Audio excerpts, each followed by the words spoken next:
Mon ami Serge a acheté un tableau. C'est une toile d'environ 1,20 m par 80 cm, peinte en blanc. Le fond est blanc et si on cligne des yeux, on peut apercevoir de fins liserés blancs transversaux. Mon ami Serge est un ami depuis longtemps. C'est un garçon qui a bien réussi, il est médecin dermatologue et il aime l'art.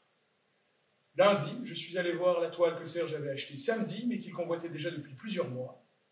Un tableau blanc avec des liserés blancs.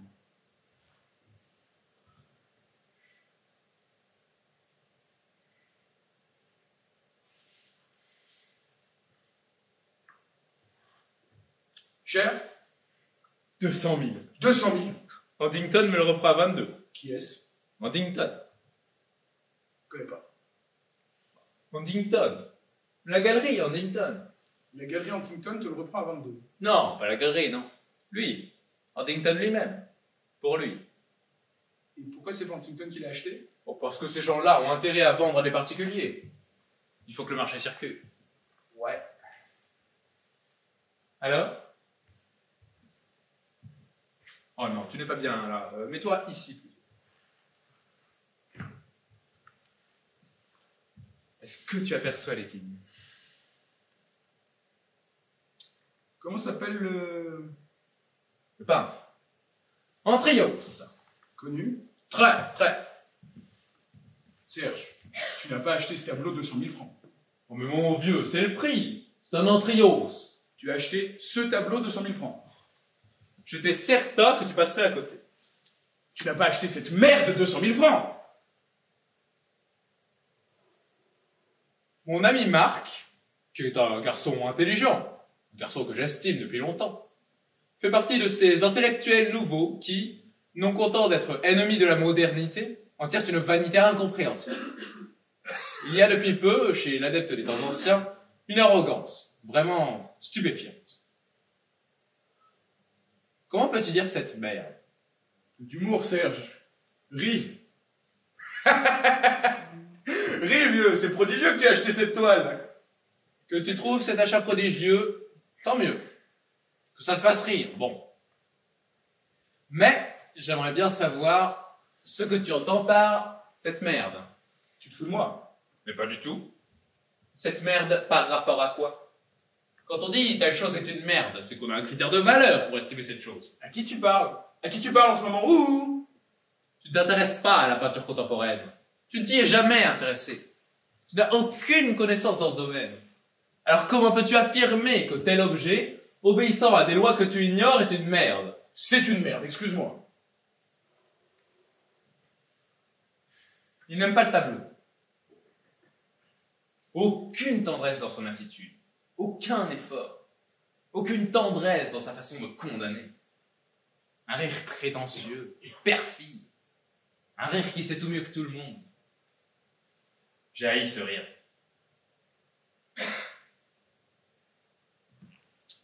Que Serge ait acheté ce tableau me dépasse, m'inquiète et me remplit d'une angoisse indéfinie. En sortant de chez lui, j'ai dû sucer 3 granules de gel sémium 9CH que Paula m'avait recommandé. Entre parenthèses, elle m'a dit « Gel sémium ou Ignacia? Tu préfères gel sémium ou Ignacia ?» Est-ce que je sais, moi? Car je ne peux pas imaginer comment Serge, qui est un ami, a pu acheter ce tableau. 200 000 francs! Un garçon aisé, mais qui ne roule pas sur l'or. Un garçon aisé sans plus, aisé bon, qui achète un tableau blanc 20 briques. Il faut que j'en parle à Yvan. M'en référer à Yvan, c'est notre ami commun. Quoique, Yvan est un garçon tolérant, ce qui en matière de relations humaines est le pire défaut. Yvan est tolérant parce qu'il s'en fout. Si Yvan tolère une seule seconde que Serge ait acheté une merde blanche 20 briques, c'est qu'il se fout de Serge, c'est clair.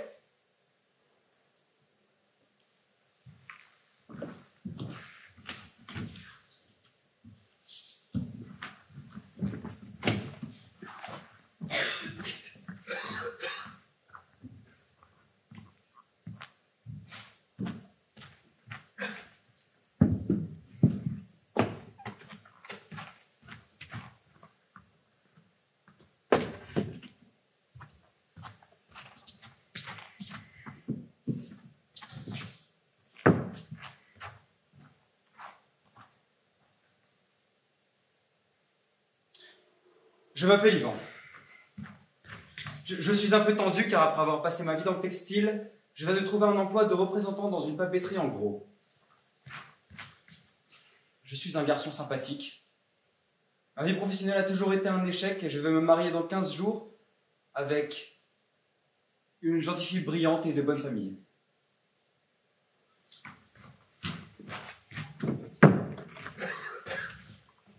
Qu'est-ce que tu fais? Je cherche le capuchon de mon feutre. Bon, ça suffit. Je l'avais il y a 5 minutes. C'est pas grave. Si.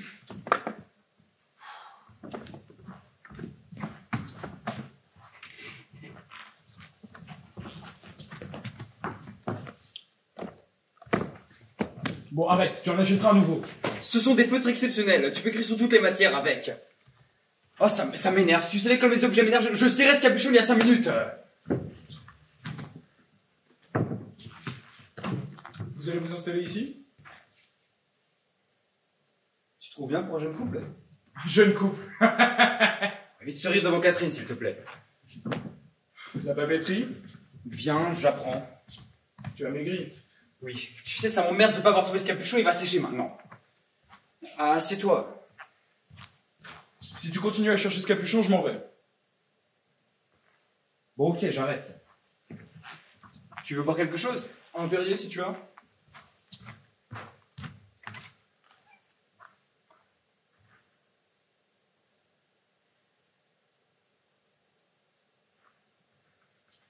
Tu as vu Serge récemment? Pas vu. Et toi? Vu hier. En forme? Très. Il vient de s'acheter un tableau. Ah. Beau. Blanc. Blanc. Blanc. Représente-toi une toile d'environ 1,20 m par 80 cm, fond blanc, entièrement blanc, en diagonale de fines rayures transversales blanc cassé, tu vois, et peut-être une fine ligne horizontale blanche en complément vers le bas. Et comment tu les vois? Pardon? Les lignes blanches. Puisque le fond est blanc, comment tu vois les lignes? Parce que je les vois, parce que, mettons que les lignes soient légèrement grises, ou le contraire, enfin le blanc est plus ou moins blanc. Il y a des nuances dans le blanc. T'énerve pas, pourquoi tu t'énerves? Est-ce que tu cherches tout de suite la petite bête, tu ne me laisses pas finir? Bon alors. Bon, donc tu vois le tableau. Je vois. Maintenant tu vas deviner combien Serge en a payé. Tu es le peintre? Antrios, tu connais? Non. Il est codé? J'étais sûr que tu me poserais cette question. Bah logique. Non, ce n'est pas logique. Si, c'est logique. Tu me demandes de deviner le prix. Tu sais bien que le prix est fonction de la cote du peintre. Yvan, je ne te demande pas d'évaluer ce tableau en fonction de tel ou tel critère, je ne te demande pas une évaluation professionnelle, je te demande combien toi, Yvan, tu paierais pour une peinture blanche agrémentée de quelques rayures transversales blanc cassé. 0 centimes. Bien. Et Serge, articule un chiffre au hasard. 15 000. 50 000. 100 000. Vas-y. 15. 20. 20. 20 briques. Non. Si. 20 briques. 20 briques. Mais il est dingue. N'est-ce pas? Après, remarque. Remarque quoi? Si ça lui fait plaisir, il gagne bien sa vie. C'est comme ça que tu vois les choses, toi. Quoi, tu les vois comment, toi? Tu ne vois pas ce qu'il y a de grave là-dedans. Non? C'est curieux que tu ne vois pas l'essentiel dans cette affaire. Tu ne vois que la surface. Tu ne vois pas ce qui est grave. Qu'est-ce qui est grave? Et tu ne vois pas ce que ça traduit. C'est une autre cajou? Tu ne vois pas que, subitement, et de la manière la plus grotesque qui soit, Serge se prend pour un collectionneur.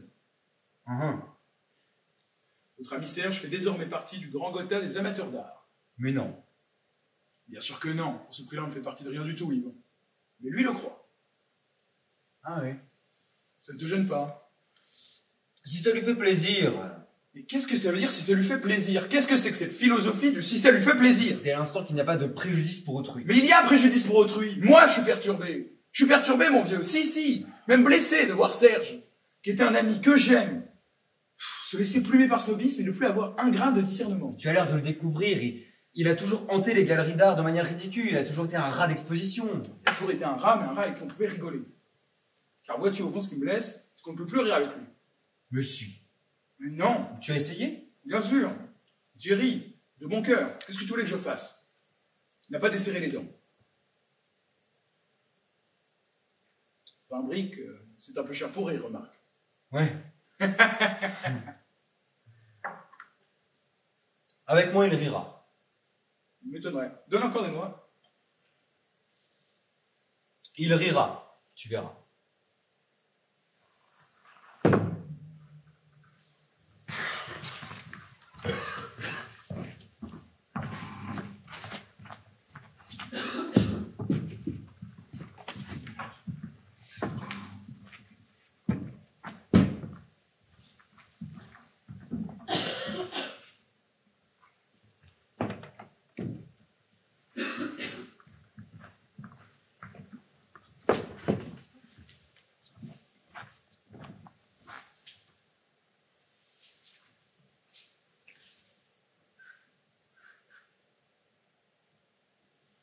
Et avec les beaux-parents, bon rapport? Excellent. Ils se disent c'est un garçon qui a été d'emploi précaire en emploi précaire. Maintenant, il va tâtonner dans le vélin. Tiens, d'ailleurs, j'ai un truc sur la main, là, c'est quoi? C'est grave? Oh non. Tant mieux, tu me rassures. Bon alors, quoi de neuf? Rien. Beaucoup de travail. Fatigué. Mais ça me fait plaisir de te voir. Tu ne m'appelles jamais. Oh, bah, tu sais, j'ose pas te déranger. Enfin, tu plaisantes. Tu donnes ton nom à la secrétaire et je te rappelle tout de suite. Tu as raison. De plus en plus monacal chez toi. Eh oui.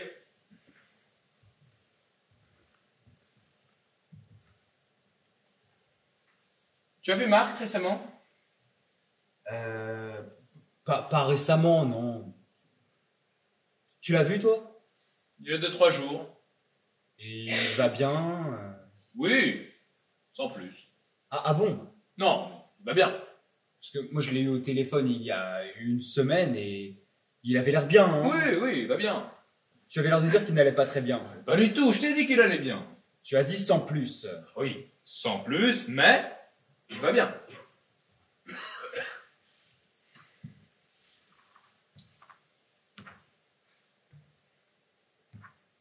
Sinon, tu es sorti un peu, tu as vu des choses. Rien. Je n'ai plus les moyens de sortir. Ah bon? Je suis ruiné. Ah bon? Tu veux voir quelque chose de rare, tu veux? Et comment? Montre.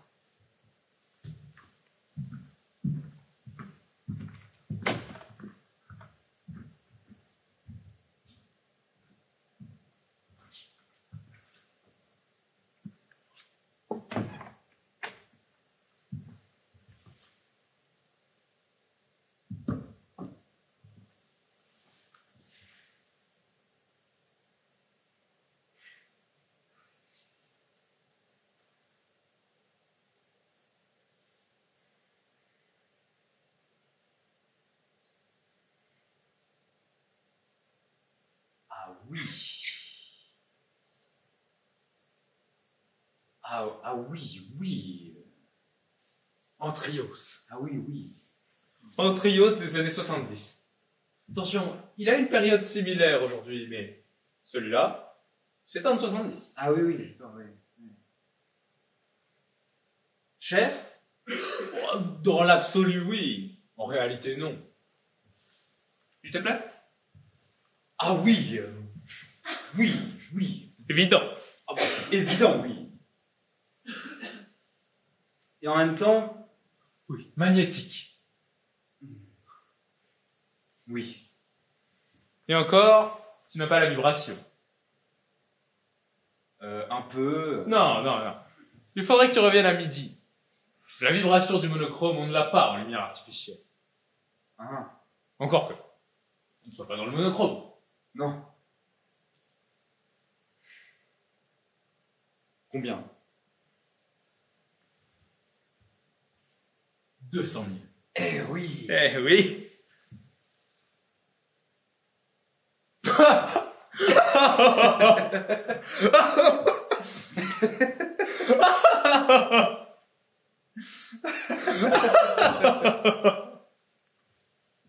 Dingue, non? Oh, bah dingue.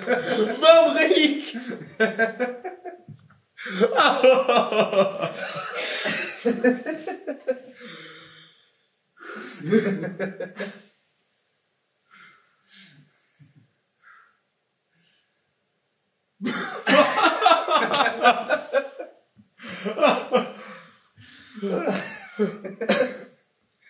Tu sais que Marc a lu ce tableau? Ah bon? Atterré. Ah bon? Il m'a dit que c'était une merde. Terme complètement inapproprié. Complètement. On ne peut pas dire que c'est une merde. Non. On peut dire je ne vois pas. Je ne saisis pas. On ne peut pas dire c'est une merde. Tu as vu chez lui? Bah, rien à voir. Chez toi aussi, c'est... Enfin, je veux dire... Enfin, tu t'en fous. Oui, mais lui, c'est un garçon classique, enfin. C'est un homme classique, comment veux-tu? Il s'est mis à rire d'une manière sardonique, sans l'ombre d'un charme, sans l'ombre d'un humour. Tu ne vas pas découvrir aujourd'hui que Marc est impulsif. Mais il n'a pas d'humour. Avec toi, je ris, avec lui, je suis glacé. Il est peut-être un peu sombre en ce moment, c'est vrai. Je ne lui reproche pas de ne pas être sensible à cette peinture. Il n'a pas l'éducation pour. Il y a tout un apprentissage qu'il n'a pas fait. Parce qu'il n'a jamais voulu le faire, ou parce qu'il n'avait pas de penchant particulier, peu importe. Ce que je lui reproche, c'est son ton, sa suffisance, son absence de tact. Je lui reproche son indélicatesse. Je ne lui reproche pas de ne pas être sensible à l'art contemporain, je m'en fous. Je l'aime au-delà. Mais lui aussi. Non, non, non. J'ai senti chez lui l'autre jour une sorte de condescendance, de raillerie aigre. Oh, mais non. Mais si! Ne sois pas toujours à essayer d'aplanir les choses. Cesse de vouloir être le grand réconciliateur du genre humain. Admets que Marx nécrose, car Marx nécrose.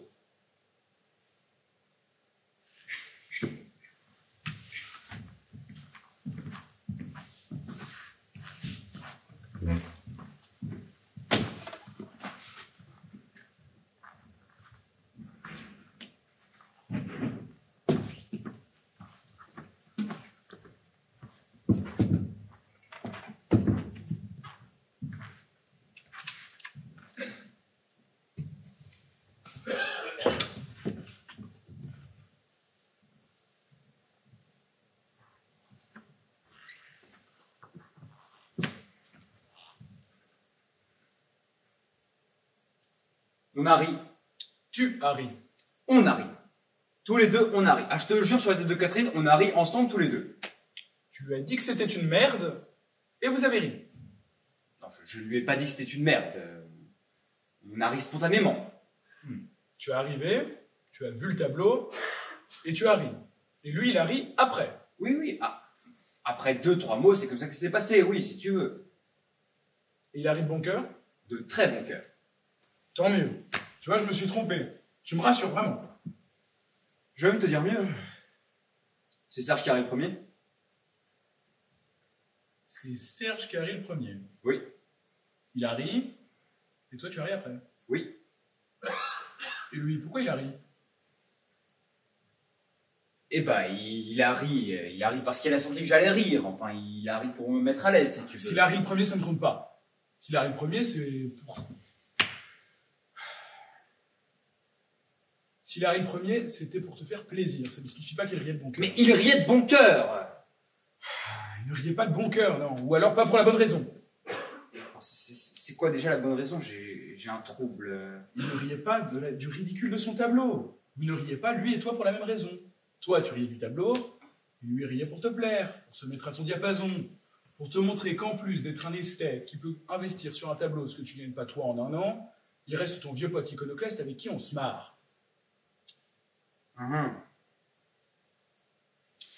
Tu sais, Oui, tu vas être étonné. oui. Je n'ai pas aimé. Mais je n'ai pas détesté ce tableau. Bien sûr. On ne peut pas détester l'invisible. On ne déteste pas le rien. Non, non, non. Il y a quelque chose. Qu'est-ce qu'il y a?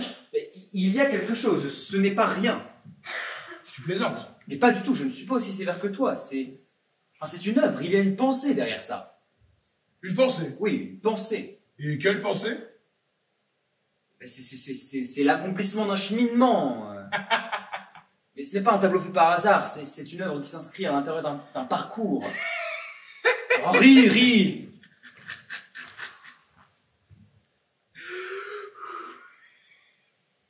Tu répètes toutes les conneries de Serge. Hein. Chez lui, c'est d'un navrant, mais chez toi, c'est d'un comique. Tu sais, Marc, tu devrais te méfier de ta suffisance. Hein. Tu deviens aigri et antipathique. Tant mieux. Plus je vais, et plus je souhaite déplaire. Bravo. Une pensée. On ne peut pas parler avec toi. Une pensée derrière ça. Ce que tu vois est une merde. Mais rassure-toi, il y a une pensée derrière. Tu crois qu'il y a une pensée derrière ce paysage? Non, hein. Trop dit, trop évocateur. Tout est sur la toile, il ne peut pas y avoir de pensée. Tu t'amuses, hein, c'est bien. Yvan, exprime-toi en ton nom. Dis-moi les choses comme tu les ressens, toi.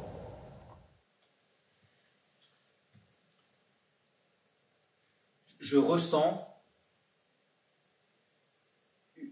une vibration. Tu ressens une vibration. Tu dis que je puisse apprécier en mon nom ce tableau? Mais évidemment. Mais pourquoi? Et parce que je te connais. Parce que, outre tes égarements d'indulgence, tu es un garçon sain. On ne peut pas en dire autant concernant, hein. Yvan, regarde-moi dans les yeux. Je te regarde. Tu es ému par le tableau de Serge. Non. Réponds-moi. Tu épouses demain Catherine. Tu reçois en cadeau de mariage ce tableau. Tu es content? Tu es content? Mais bien sûr que non, je ne suis pas content. Je ne suis pas content, et d'une manière générale, je ne suis pas un garçon qui peut dire je suis content. Je cherche un événement dont je pourrais dire de ça, je suis content. Es-tu content de te marier, m'a dit un jour bêtement ma mère. Es-tu seulement content de te marier? Sûrement, maman, sûrement. Mais comment ça, sûrement? On est content ou on n'est pas content, alors que signifie sûrement?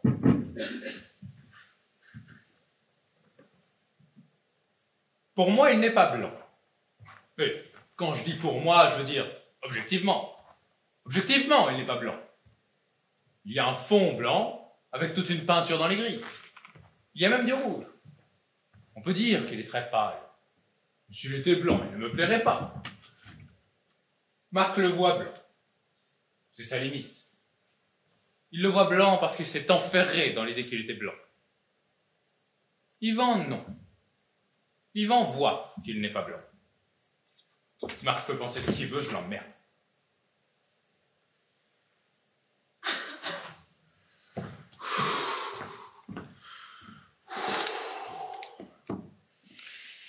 J'aurais dû prendre Ignatia, manifestement. Pourquoi faut-il que je sois tellement catégorique? Au fond, qu'est-ce que ça peut me faire si Serge se laisse berner par l'art contemporain? Si, c'est grave. Mais j'aurais pu le lui dire autrement, trouver un ton plus conciliant. Si je ne supporte pas physiquement que mon meilleur ami achète un tableau blanc, je dois au contraire éviter de l'agresser, lui dire gentiment les choses. Dorénavant, je veux lui parler gentiment.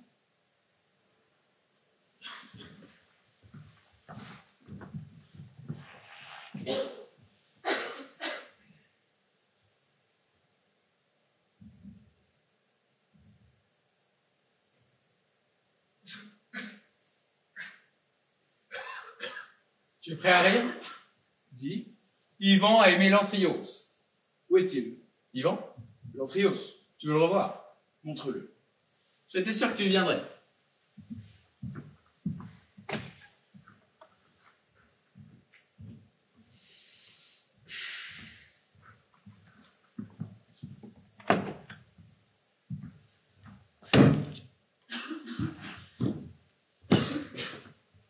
Yvan a capté tout de suite.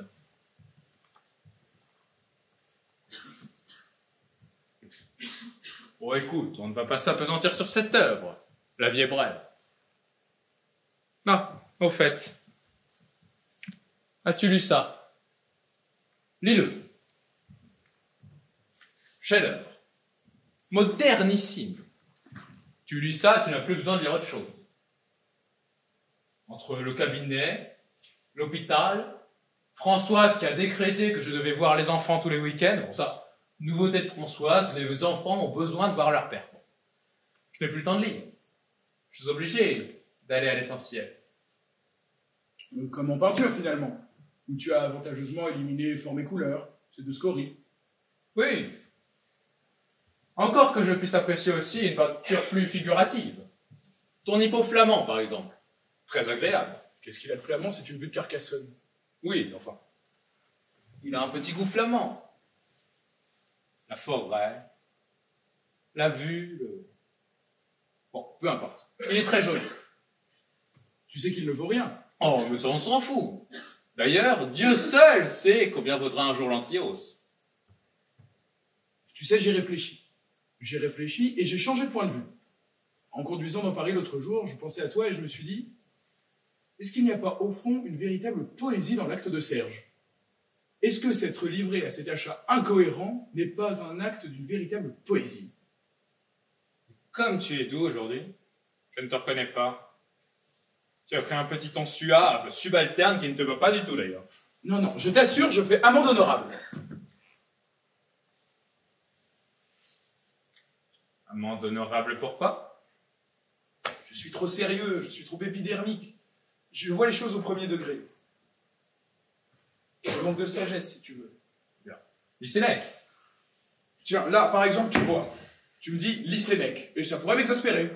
Je serais capable de m'exaspérer que toi, dans cette conversation, tu me dises lycénec. C'est absurde. Non, non, non, ce n'est pas absurde. Ah bon? Non, parce que dans mon lycénec, tu crois déceler... Mais attention, je n'ai pas dit que j'étais exaspéré, hein. Non, tu as dit que tu pourrais. Que je pourrais. Oui, oui. Tu pourrais être exaspéré, et je le comprends. Puisque dans mon lycénec, tu crois déceler une suffisance de ma part. Tu me dis que tu manques de sagesse, et je te réponds lycénec. C'est odieux. N'est-ce pas? Ceci dit, c'est vrai que tu manques de sagesse. Parce que je n'ai pas dit lycénec, mais lycénec. C'est juste, c'est juste. En fait, tu manques d'humour, tout bêtement. Sûrement. Tu manques d'humour, Marc. Tu manques d'humour pour de vrai, mon vieux. On est tombé d'accord avec Yvan là-dessus l'autre jour. Tu manques d'humour. Qu'est-ce qu'il fout, celui-là? Incapable d'être à l'heure, c'est infernal. On a raté la séance. La dernière fois que vous vous êtes vus, Yvan t'a dit qu'il adorait ton tableau et qu'il trouvait que je manquais d'humour. Ah oui, ça, le tableau, oui, vraiment. Et sincèrement. Qu'est-ce que tu manges? Ignacia, Tu crois à l'homéopathie, toi? je ne crois à rien. Je trouve pas qu'Yvan a beaucoup maigri. Elle aussi. Ça les ronge, ce mariage. Oui.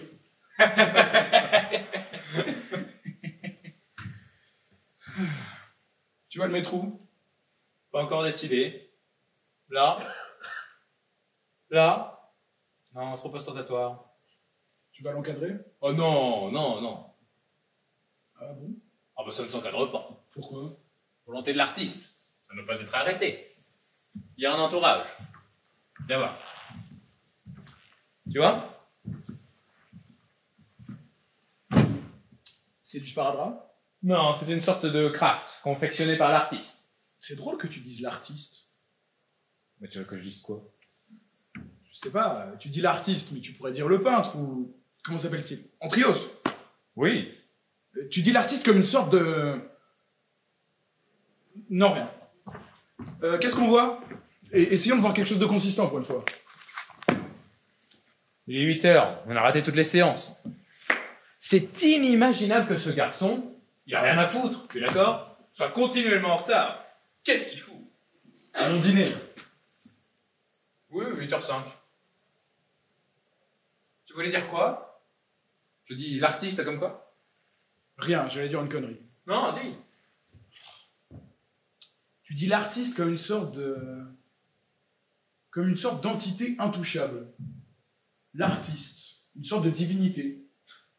C'est parce que pour moi, c'est une divinité.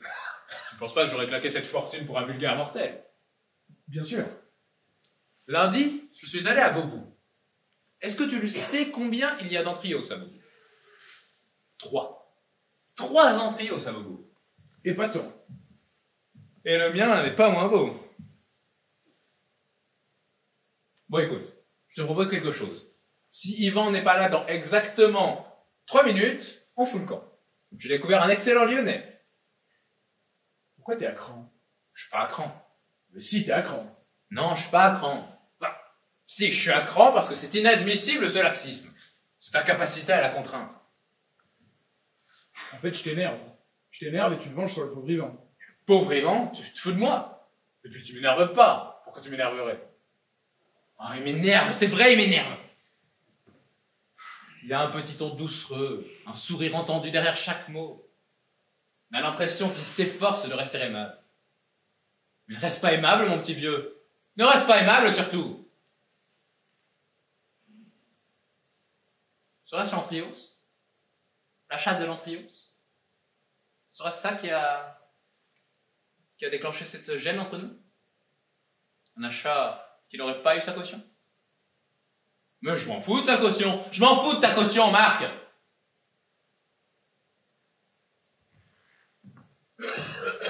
Serait-ce l'Antrios? L'achat de l'Antrios? Non, le mal vient de plus loin. Il vient très précisément de ce jour où tu as prononcé, sans humour parlant d'un objet d'art, le mot déconstruction. Ce n'est pas tant le terme de déconstruction qui m'a bouleversé que la gravité avec laquelle tu l'as proféré. Tu as dit, sérieusement, sans distance, sans un soupçon d'ironie, le mot déconstruction, toi, mon ami. Ne sachant comment affronter cette situation, j'ai lancé que je devenais misanthrope. Tu m'as rétorqué, mais d'où es-tu? Qu'es-tu? D'où es-tu en mesure de t'exclure des autres? M'a rétorqué Serge de la manière la plus infernale et la plus inattendue de sa part. Mais qui es-tu, mon petit Marc, pour t'estimer supérieur?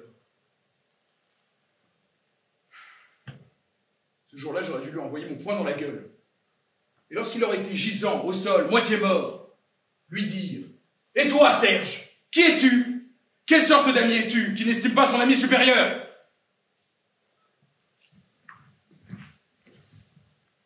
Un Lyonnais, tu as dit? Un peu lourd, non? Un peu grasse aussi, tu crois? 8h12.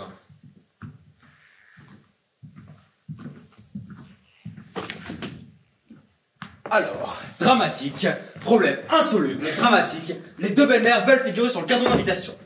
Catherine adore sa belle-mère, qui l'a quasiment élevée, elle la veut sur le carton, elle la veut. La belle-mère n'envisage pas, et c'est normal, la mère est morte de ne pas figurer à côté du père. Moi je hais la mienne, il est hors de question que ma belle-mère figure sur ce carton. Mon père ne veut pas y être, si elle n'y est pas, à moins que la belle-mère de Catherine n'y soit pas non plus, car il est complètement impossible. Bon.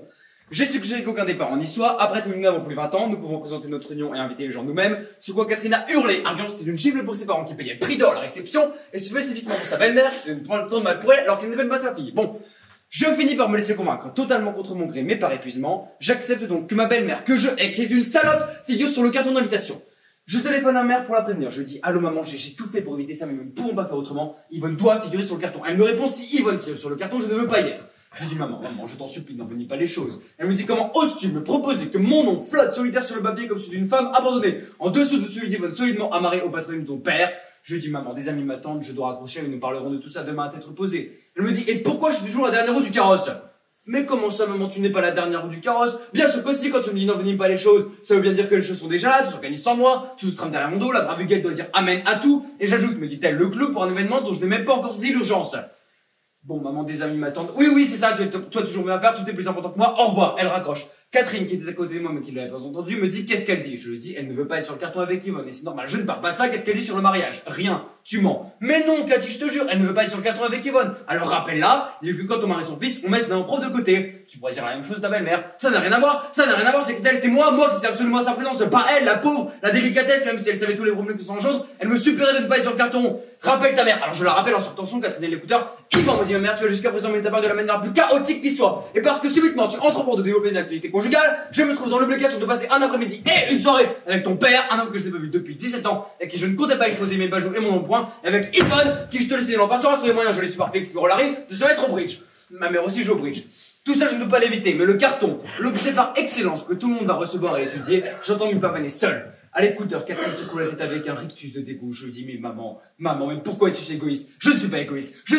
Et en toi, pas toi aussi à me dire comme Madame Romero ce matin que j'ai un cœur de pierre, que nous avons tous une pierre à la place du cœur dans la famille. Dixit, Madame Romero ce matin, parce que j'ai refusé, elle est devenue complètement folle, de la passer à 63 $ non déclarés, et que trouve le moyen de me dire que nous avons tous une pierre à la place du cœur dans la famille.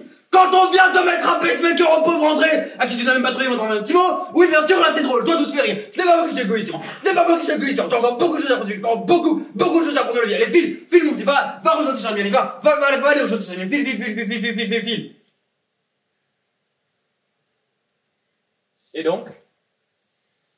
Et donc rien n'est résolu, j'ai raccroché. Mini-drame avec Catherine écourté parce que j'étais en retard. Pourquoi tu te laisses emmerder par toutes ces bonnes femmes? Pourquoi je me laisse emmerder? Mais j'en sais rien, moi, elles sont folles. Tu as maigri? Bien sûr. J'ai perdu 4 kilos uniquement par angoisse. Lysénec? Ma vie heureuse. Voilà ce qu'il me faut. Il dit quoi, lui? Chef-d'œuvre. Ah bon? Tu ne l'as pas lu. Ah bon? Non, mais Serge a dit chef-d'œuvre tout à l'heure. J'ai dit chef-d'œuvre parce que c'est un chef-d'œuvre. Bien sûr. C'est un chef-d'œuvre. Mais pourquoi tu prends la mouche? Tu as l'air d'insinuer que je dis chef-d'œuvre à tout bout de champ. Pas du tout. Oh si, tu dis ça avec une sorte de ton narquois. Mais pas du tout. Oh si, chef-d'œuvre avec un ton. Mais il est fou, pas du tout.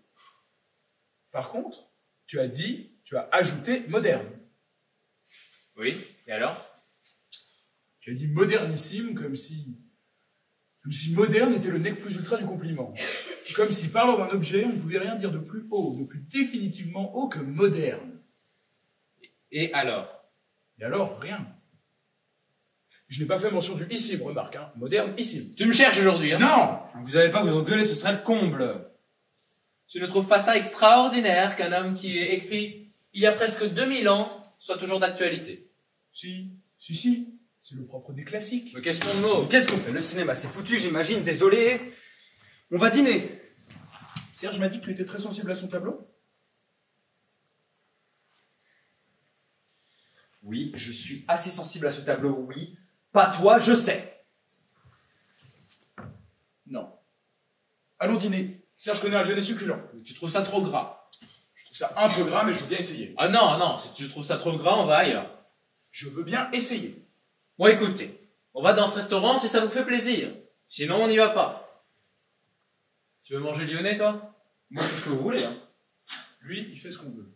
Il fait toujours ce qu'on veut, lui. Qu'est-ce que vous avez tous les deux? Vous êtes vraiment bizarres. Non mais il a raison, tu pourrais un jour avoir une opinion à toi. Écoutez, les amis, si vous comptez me prendre comme tête de turc, moi je me tire. J'ai assez enduré aujourd'hui. Un peu d'humour, Yvan. Hein? Un peu d'humour, vieux. Un peu d'humour, t'es marrant, toi. Un peu d'humour, qu'est-ce qu'il y a de drôle? Je trouve que tu manques un peu d'humour ces derniers temps. Méfie-toi. Regarde-moi. Qu'est-ce que tu as? Tu ne trouves pas que je manque un peu d'humour en ce moment? Ah bon? Bon ça suffit, prenons une décision. Pour dire la vérité, je n'ai même pas faim. Vous êtes vraiment sinistre ce soir. Bon Yvan, tu veux que je te donne mon point de vue sur tes histoires de bonnes femmes? Donne. La plus hystérique de toutes à mes yeux est Catherine. De loin. C'est évident. Et si tu te laisses emmerder par elle, tu te prépares un avenir effroyable. Et alors qu'est-ce que je peux faire? Annule. Annuler le mariage? Il a raison. Mais je ne peux pas, voyons, vous êtes cinglés. Pourquoi? Et parce que tout est organisé, enfin. Et je suis dans la papeterie depuis un mois. Quel rapport? Eh bien, la papeterie est à son oncle qui n'avait certainement pas besoin d'engager qui que ce soit, en commande quelqu'un qui n'avait travaillé que dans le tissu. Écoute, moi je t'ai donné mon avis, hein. Tu fais ce que tu veux. Oh, excuse-moi, Serge. Sauf l'orthophoniste, tu n'es pas la personne dont j'écouterai en priorité les conseils matrimoniaux. On ne peut pas dire que ta vie soit une grande dans humaine. Bien justement. Et je ne peux pas résilier ce mariage. Je sais que Catherine est hystérique, mais elle a des qualités. Des qualités qui sont prépondérantes quand on épouse un garçon comme moi. Tu vas le mettre où? Pas encore décidé. Pourquoi tu le mettrais pas là? Parce que là, il est écrasé par la lumière du jour. Ah oui. Tiens, d'ailleurs, aujourd'hui, j'ai pensé à toi. Au magasin, on a reproduit 500 affiches d'un type qui peint des fleurs blanches, complètement blanches sur fond blanc. Mais ce n'est pas blanc. Ah non, non, bien sûr, mais c'est pour dire. Tu trouves que ce tableau n'est pas blanc, Yvan? Pas tout à fait, non. Et tu vois quoi comme couleur? Je vois des couleurs. Je vois du jaune, du gris et des lignes un peu ocre. Et tu es ému par ces couleurs. Oui. Oui, je suis ému par ces couleurs, oui. Yvan, tu n'as pas de consistance. Tu es un être hybride et flasque. Yo, pourquoi tu es agressif avec Yvan comme ça? Parce que c'est un petit courtisan servile, bluffé par le fric, bluffé parce qu'il croit être la culture. Culture que je vomis définitivement d'ailleurs. Qu'est-ce qui te prend, Marc?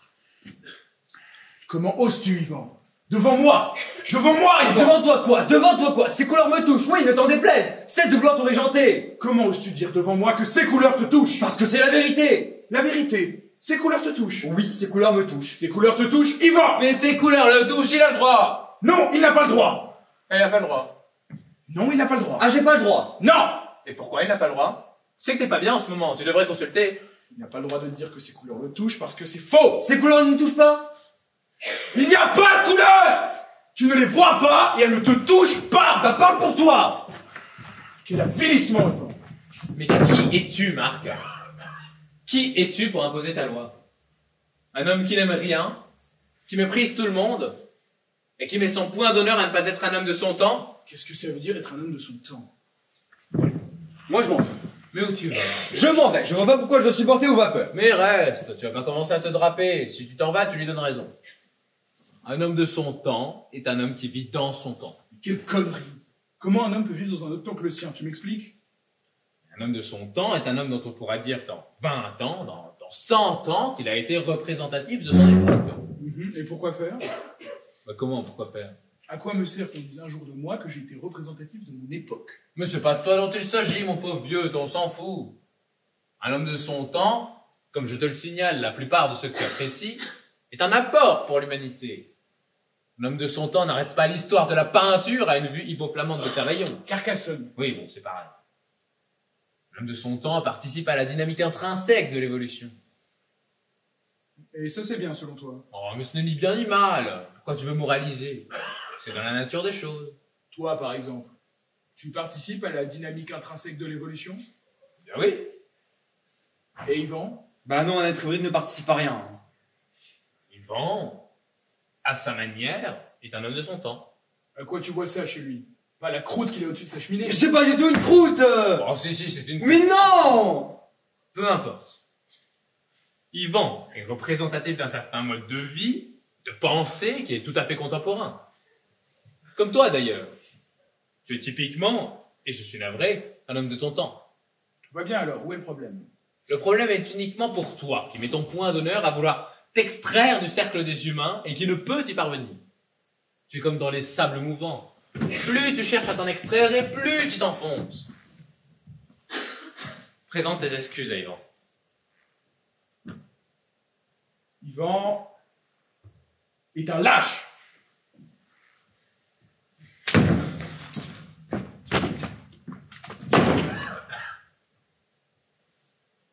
Bravo. On ferait peut-être mieux de pas se voir du tout ce soir. Non? Je ferais mieux de partir. Possible. Bon. C'est toi qui es lâche. Tu t'attaques à un garçon qui est incapable de se défendre. Tu le sais très bien. Tu as raison. Tu as raison et ce que tu viens de dire ajoute à mon effondrement. Car vois-tu, en ce moment, je ne sais plus, je ne comprends plus ce qui me relie à Yvan. Je ne sais plus de quoi est faite ma relation avec ce garçon. Oui, Yvan a toujours été ce qu'il est. Non. Il avait une folie, une incongruité. Il était fragile, mais il était désarmant par sa folie.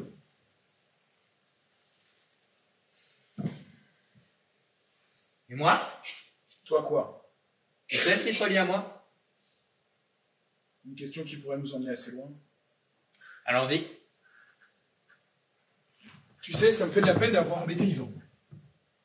Oh. Enfin une parole légèrement humaine dans ta bouche. D'autant que la croûte qu'il a au-dessus de sa cheminée, je crains que ce ne soit son père qui l'ait peinte. Ah bon? Merde. Mhm. Pourtant toi aussi tu Oui, as... oui, je sais. Je m'en suis souvenu en le disant. Ah merde. Ouais.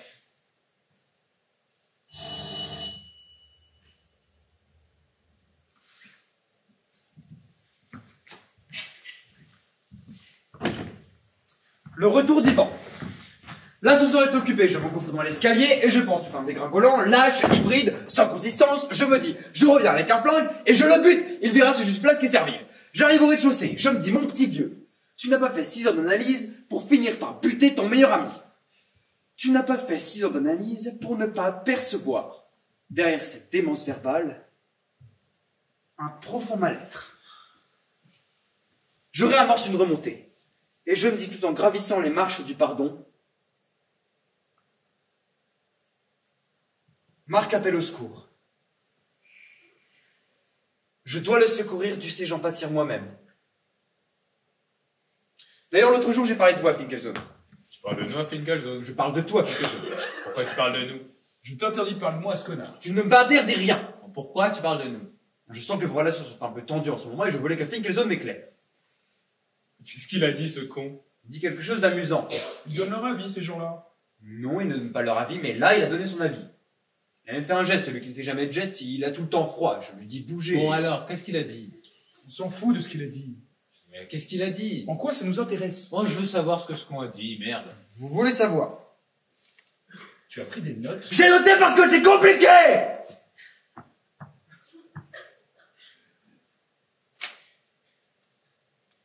Je vous lis? Lis?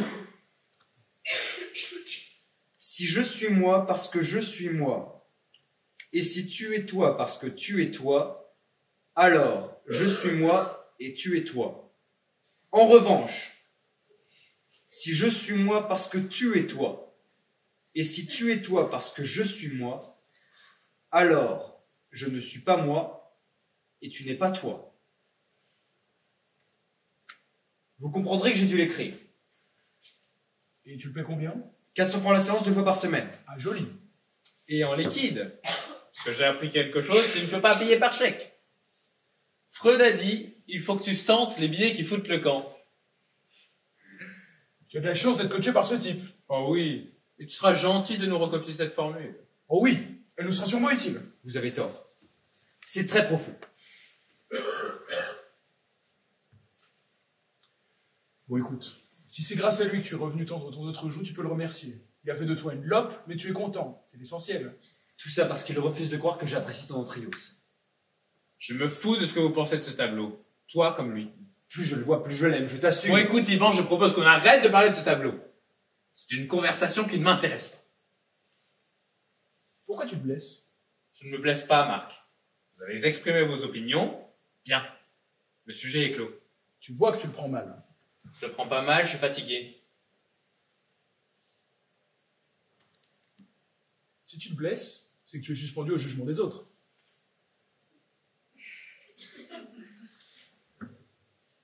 Je suis fatigué, Marc. Tout cela est stérile. Je suis au bord de l'ennui avec vous en ce moment. Eh bien, allons dîner. Mais allez-y tous les deux. Pourquoi vous n'irez pas tous les deux? Pour une fois qu'on est tous les trois. Bah ça ne réussit pas, apparemment. Je ne comprends pas ce qui se passe. Calmons-nous. Il n'y a aucune raison de s'engueuler, encore moins pour un tableau.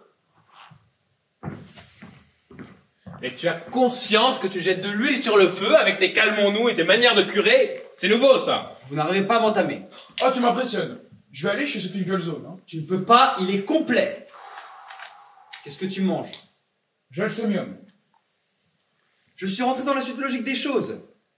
Mariage, enfant, mort. Papeterie. Qu'est-ce qui peut m'arriver?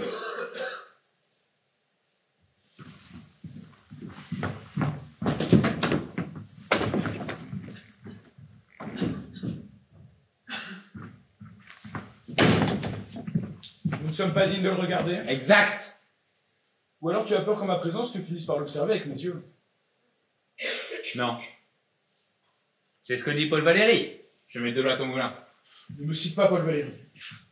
Ah, tu n'aimes pas non plus Paul Valéry. Je me fous de ce que dit Paul Valéry. Mais tu aimais Paul Valéry.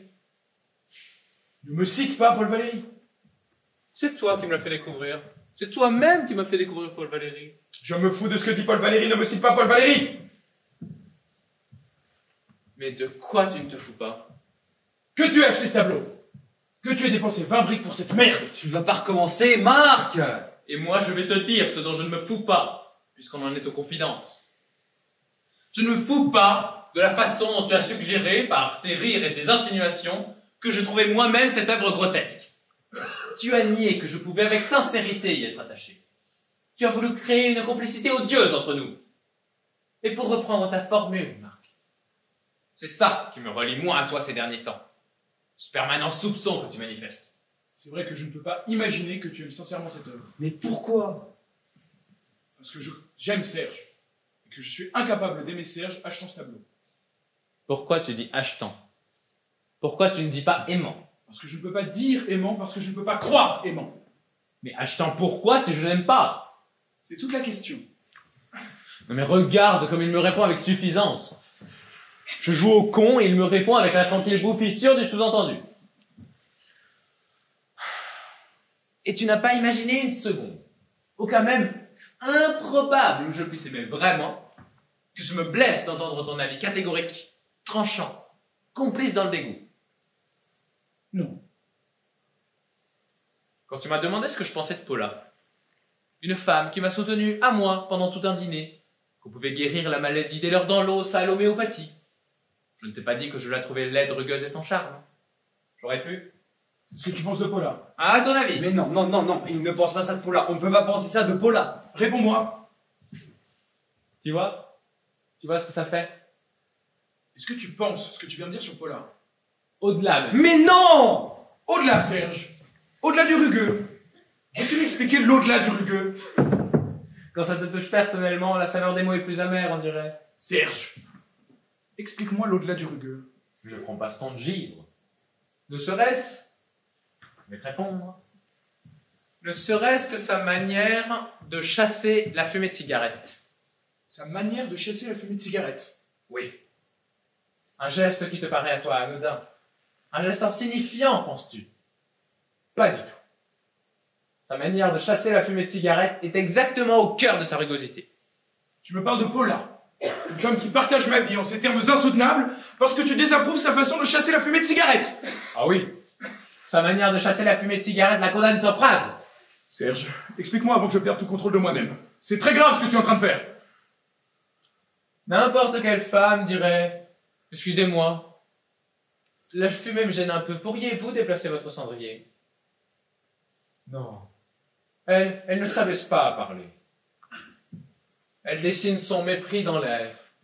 Un geste calculé d'une lassitude un peu méchante. Un mouvement de main qu'elle veut imperceptible et qui sous-entend « Mais fumez, fumez !» Ou se désespérant « Mais à quoi bon le relever ?» Et qui fait que tu te demandes si c'est toi ou la cigarette qui leur dispose. Tu exagères. Il dit pas que j'ai tort. Il dit que j'exagère. Il dit pas que j'ai tort. Sa manière de chasser la fumée de cigarette témoigne d'une nature froide, condescendante et fermée au monde. Ce que tu tends toi-même à devenir. C'est dommage, Marc. C'est vraiment dommage que tu sois tombé sur une femme aussi négative. Serge! Paula n'est pas négative, enfin! Serge! Retire tout ce que tu viens de dire. Allez, retire. Non. Mais si! Retire ce que tu viens de dire. Allez, retire, c'est ridicule! Serge, pour la dernière fois, je te somme de retirer ce que tu viens de dire. Un couple aberrant à mes yeux. Un couple de fossiles. Et tire-toi! Mais n'en mets pas! Hé! Aïe! Merde! Bon, fais voir. Fais rien, t'as rien. Merde! Attends.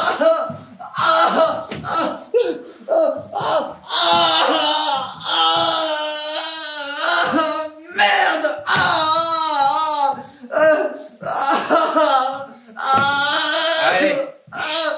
Allez, tiens, mets ça dessus pendant 1 minute.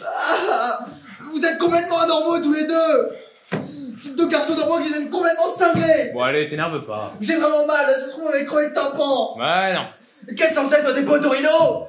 Des amis comme vous, des types qui ont fait des études! Bon, calme-toi. Tu ne peux pas démolir quelqu'un parce que tu n'aimes pas sa façon de chasser la fumée de cigarette! Oh, si. Mais enfin ça n'a aucun sens! Mais qu'est-ce que tu sais du sens de quoi que ce soit? Vas-y, agresse-moi! Agresse-moi encore, là, j'ai peut-être une hémorragie interne! Je viens de voir une souris passer! Non, c'est un rat. Un rat? Oui, il passe de temps en temps. Tu as un rat! La compresse, ne retire pas la compresse. Laisse la compresse. Qu'est-ce que vous avez? Qu'est-ce qui s'est passé entre vous? Il s'est passé quelque chose pour que vous soyez devenu dément à ce point! J'ai acheté une œuvre qui ne convient pas à Marc. Tu continues, mais vous êtes dans une spirale tous les deux, vous ne pouvez plus vous arrêter. On dirait moi avec Yvonne la relation la plus pathologique qui soit. Qui est-ce? Ma belle-mère! Ça faisait longtemps que tu ne nous en avais pas parlé.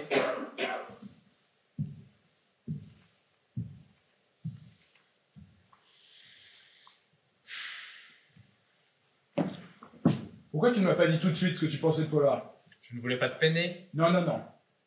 Quoi, non, non, non? Non. Quand je t'ai demandé ce que tu pensais de Paula, tu m'as dit « vous vous êtes trouvés Oui. ». Et c'était positif dans ta bouche. Sans doute. Si, si. À cette époque, si. Bon, qu'est-ce que tu veux prouver? Le procès que tu fais aujourd'hui de Paula, en réalité le mien, penche du mauvais côté. Je comprends pas. Mais si, tu comprends. Non. Depuis que je ne peux plus te suivre, dans ta récente et furieuse appétence de nouveauté, je suis devenu condescendant, fermé au monde, fossilisé. Ça me vrille. Ah, j'ai une vrille qui m'a traversé le cerveau. Tu veux une goutte de cognac? Tu crois? Si j'ai un truc détraqué dans le cerveau, tu crois pas que l'alcool est contre-indiqué? Tu veux une aspirine? Je sais pas si l'aspirine... Bon alors, qu'est-ce que tu veux, Yvan? Ne vous occupez pas de moi, continuez votre conversation absurde, ne vous intéressez pas à moi. C'est difficile. Vous pourriez avoir une oncette de compassion. Non! Ça ne me dérange pas que tu fréquentes Paula. Je ne t'en veux pas d'être avec Paula. Tu n'as aucune raison de m'en vouloir. Parce que toi, tu as des raisons de m'en vouloir. Bah, tu vois, j'allais dire d'être avec l'antriose. Oui, Ah, quelque chose m'échappe. je ne t'ai pas remplacé par Paula.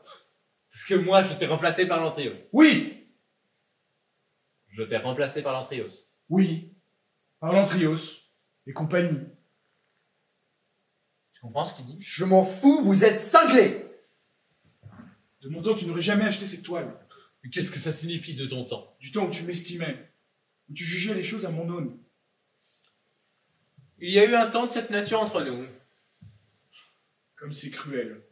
Et petit de ta part. Ah non, non, je t'assure, je suis éberlué. Si Yvan n'était pas l'être spongieux qu'il est devenu aujourd'hui, il me soutiendrait. Continue, continue, je t'ai dit, ça glisse.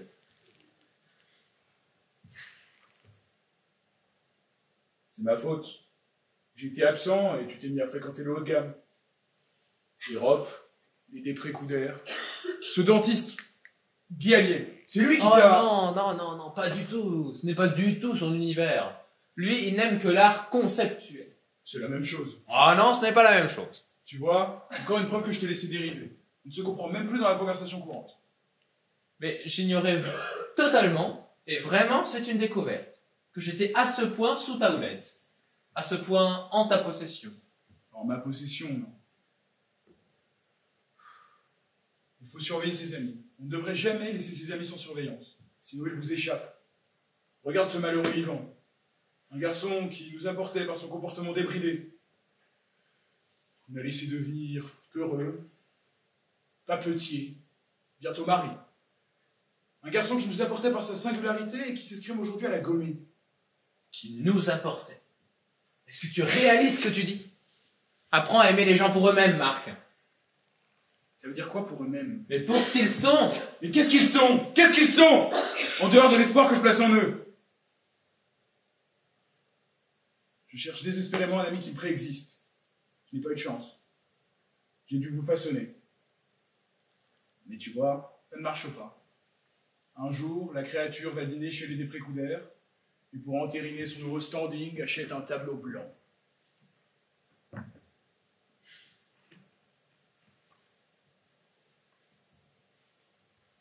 Donc, nous voici au terme d'une relation de 15 ans. Oui. Minable. Quel échec. Quel échec. Quel échec pour moi, surtout. Ta nature idolâtre a trouvé de nouveaux objets. L'artiste, la déconstruction. C'est quoi la déconstruction? Tu ne connais pas la déconstruction? Demande à Serge, il maîtrise très bien cette notion. Pour me rendre lisible une œuvre absurde, tu es allé chercher ta terminologie dans le registre des travaux publics. Tu vois, quand tu souris comme ça, je reprends espoir. Quel con! Mais... réconciliez-vous. Passons une bonne soirée. Tout ça est risible.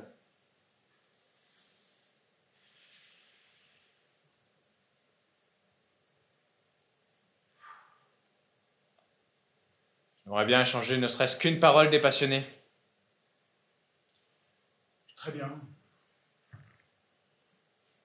Je ne crois pas aux valeurs qui régissent l'art d'aujourd'hui.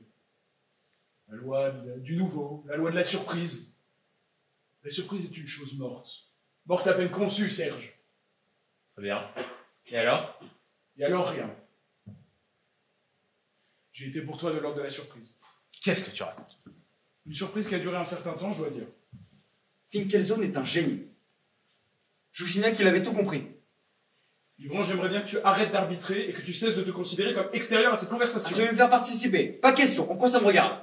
Moi j'ai déjà le tympan crevé, alors réglez vos comptes tout seul. Il a peut-être le tympan crevé. C'est vrai que je lui ai donné un coup très violent. Oh, mais je t'en prie, pas de vantardise.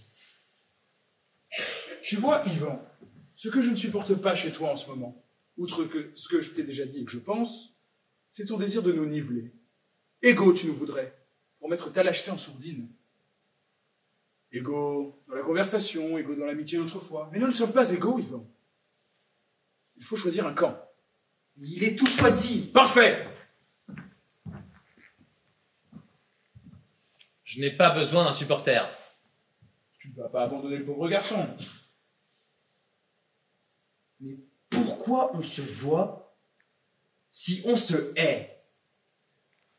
Parce qu'on se hait, c'est clair. Enfin, moi je ne vous hais pas, mais vous haïssez, vous me haïssez, alors pourquoi on se voit? Moi je m'apprêtais à passer une soirée de détente, après une semaine de soucis absurdes, retrouver mes deux meilleurs amis, aller au cinéma, rire, dédramatiser. T'as remarqué que tu parlais que de toi? Mais et vous parlez de qui, vous? Tout le monde parle de soi! Yvan, tu nous fous la soirée en l'air. Je vous fous la soirée en l'air! Ah oui. Je vous fous la soirée en l'air, moi je vous fous la soirée en l'air! Oui, oui, ne t'excite pas. Non mais c'est moi qui fous la soirée en l'air! Tu vas le répéter combien de fois? Mais répondez-moi, c'est moi qui fous la soirée en l'air! Tu arrives 3/4 d'heure en retard. Tu ne t'excuses pas, tu nous saoules avec tes pépins domestiques. Et ta présence veule. Ta présence de spectateur veule et neutre nous entraîne Marc et moi dans les pires accès. Toi aussi, tu t'y mets! Ah oui, parce que sur ce point, je suis entièrement d'accord avec lui. Tu crées les conditions du conflit, Yvan. Cette mièvre et subalterne voix de la raison que tu essaies de nous faire entendre depuis ton arrivée est intenable. Vous savez que je peux pleurer, hein? Je peux me mettre à pleurer, là, d'ailleurs j'en suis pas loin! Pleure. Pleure. Pleure, vous me dites pleure! Pleure, tu as toutes les raisons de pleurer. Tu vas épouser une gorgone et tu perds 2 amis que tu croyais éternels. Parce que ça y est, tout est fini! Tu l'as dit toi-même. Pourquoi se voir si on se hait? Mais, et mon mariage, vous êtes témoin, vous vous souvenez? Ouais, tu peux encore changer. Bien sûr que non, je vous ai inscrit! Tu peux en choisir d'autres au dernier moment. On n'a pas le droit! Ouais, si. Mais non! Ne t'excite pas, on viendra. Tu devrais annuler ce mariage. Ça, c'est vrai. Mais merde! Mais qu'est-ce que je vous ai fait, merde!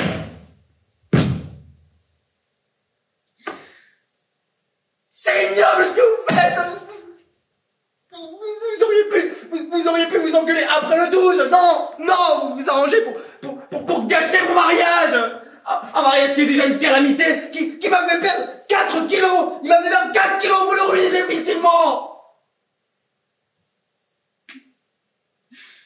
Les 2 seules personnes dont la présence me procure un embryon de satisfaction s'arrangent pour s'entretuer. Je suis vraiment une carte au vernis.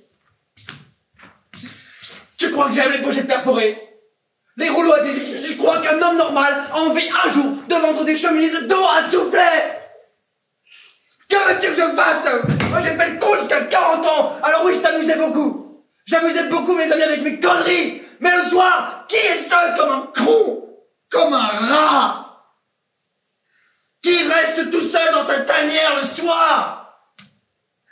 Le bouffon seul à crever qui allume tout ce qui parle, là, et qui trouve sur les bonheurs qui? Sa mère et sa mère! Ne te mets pas dans des états pareils. Pas dans ta vie. Qui m'a mis dans cet état? Je n'ai pas au froissement d'âme, moi! Qui je suis? Un type qui n'a pas de poids, qui n'a pas d'opinion? Un ludion. J'ai toujours été un ludion! Calme-toi. Ne me dites pas calme-toi, hein. Je n'ai aucune raison de me calmer. Si vous m'en vous dites-moi calme-toi, calme-toi, la pire chose qu'on peut dire à quelqu'un qui a perdu son calme.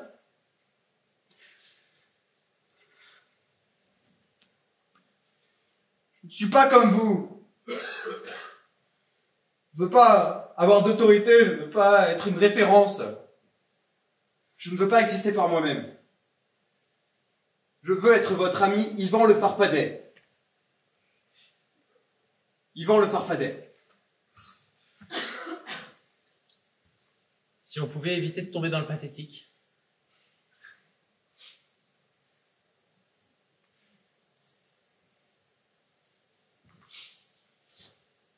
Terminé.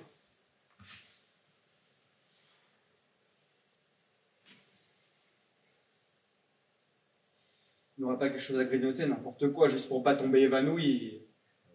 J'ai des olives. Donne.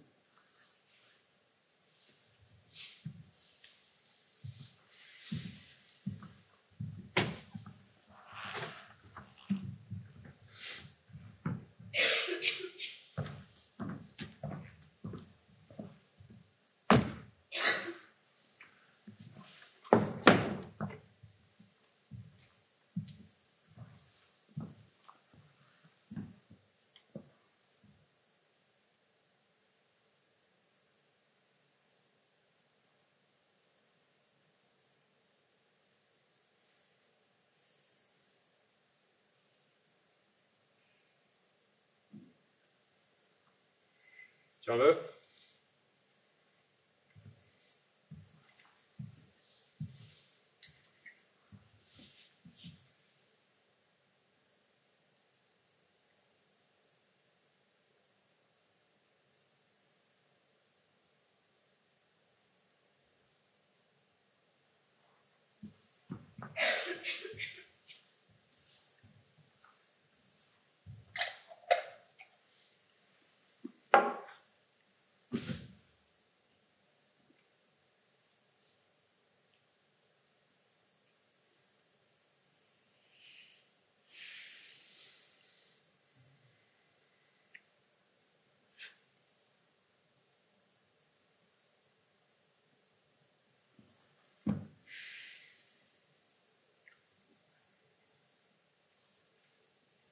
T'aurais pas une assiette pour mettre...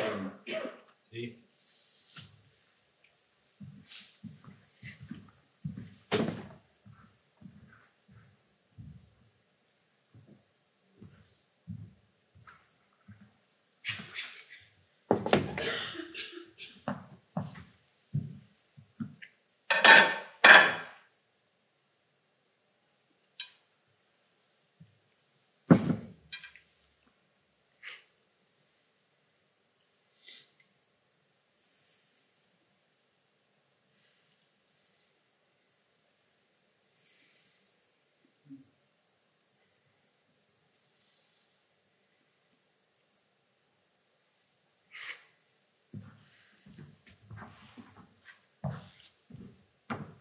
En venir à de telles extrémités,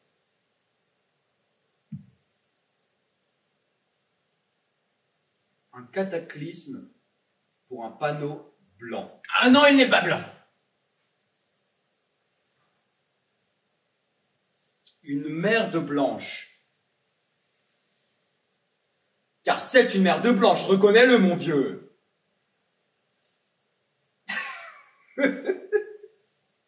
Enfin, c'est insensé ce que t'as acheté.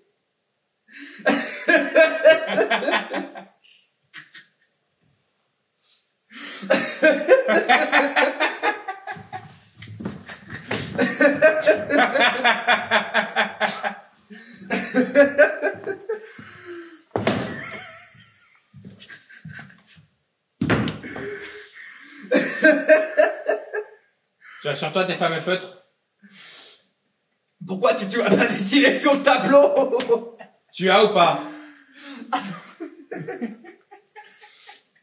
Attends. Oui. Un bleu. Donne.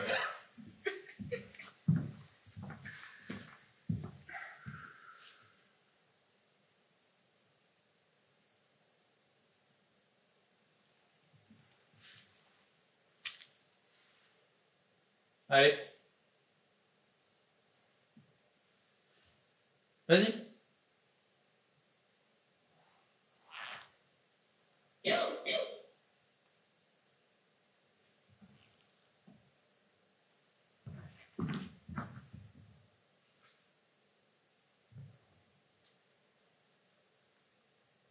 Tu ne vas pas le faire.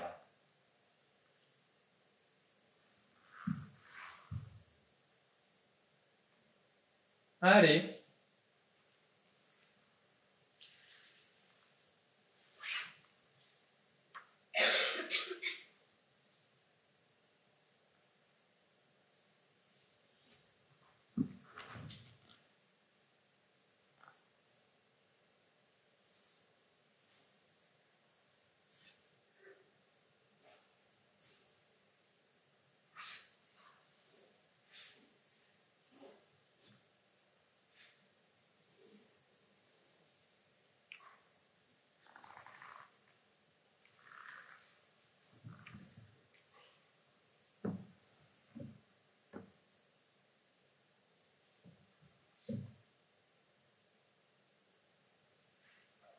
Bon, j'ai faim.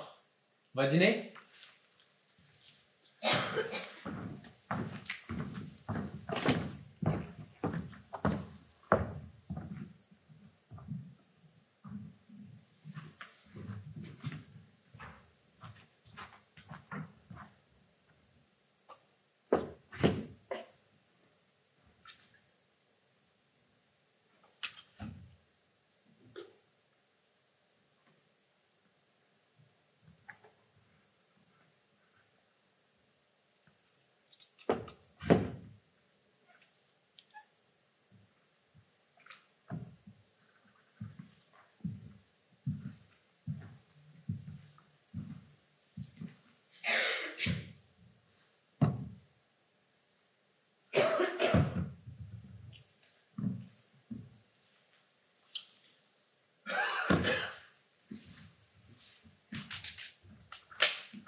Le lendemain du mariage, Catherine a déposé au cimetière Montparnasse, sur la tombe de sa mère morte, son bouquet de mariée et un petit sachet de dragée.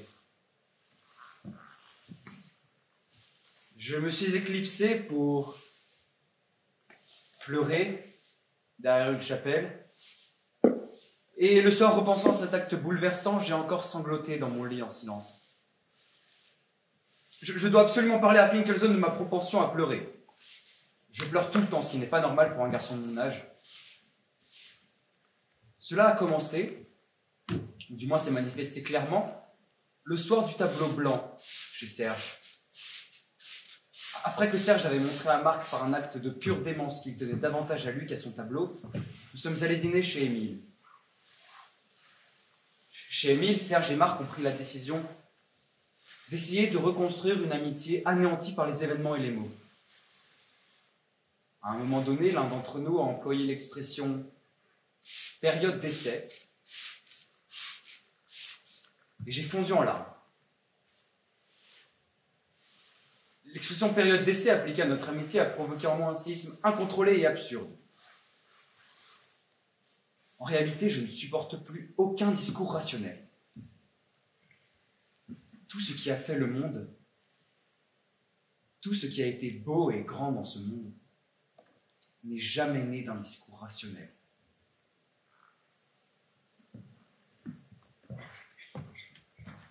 Lorsque nous sommes parvenus, Marc et moi, à l'aide d'un savon suisse à base de fiel de bœuf prescrit par Paula, à effacer le skieur, j'ai contemplé l'Antrios. Puis je me suis tourné vers Marc. « Tu savais que les feutres étaient lavables ?»« Non, » m'a répondu Marc, « non. Et toi ?»« Moi non plus. » Je dis, très vite, en mentant. Sur l'instant, j'ai failli répondre « Moi je le savais ». Mais pouvais-je entamer notre période d'essai sur un aveu aussi décevant? À notre côté, débuter par une tricherie. Enfin, tricherie, n'exagérons rien. D'où me vient cette vertu stupide? Et pourquoi faut-il que les relations soient si compliquées avec Marc?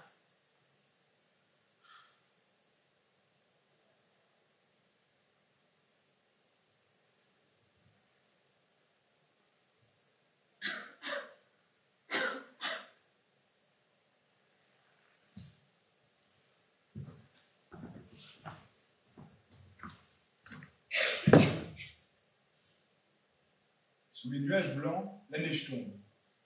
On ne voit ni les nuages blancs, ni la neige, ni la froideur et l'éclat blanc du sol.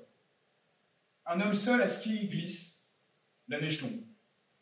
Tombe jusqu'à ce qu'il disparaisse et retrouve son opacité. Mon ami Serge, qui est un ami depuis longtemps, a acheté un tableau.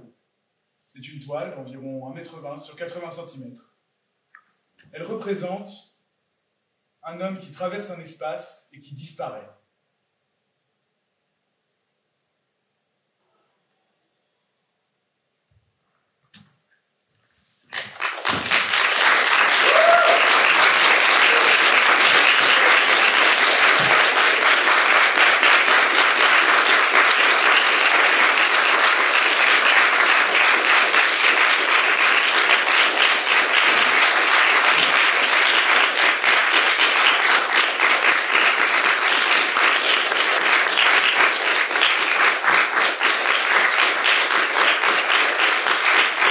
Dans le rôle de Ivor, veuillez applaudir Loris.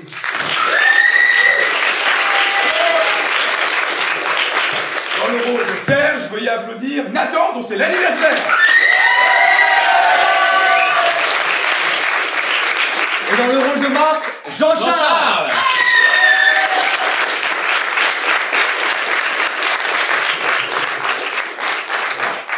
Gardez encore un petit peu vos applaudissements parce que l'Italie commence. Donc merci pour la régie, premièrement. Donc, Rafa et Matteo.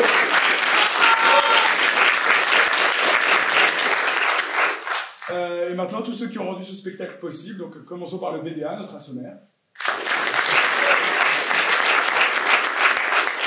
Tous ceux qui nous ont aidés à la communication, donc le design, Pix, Iris, Musix, qui sont là ce soir.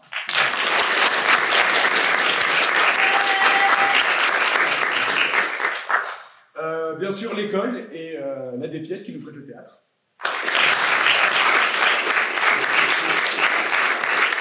Évidemment, vous, cher public.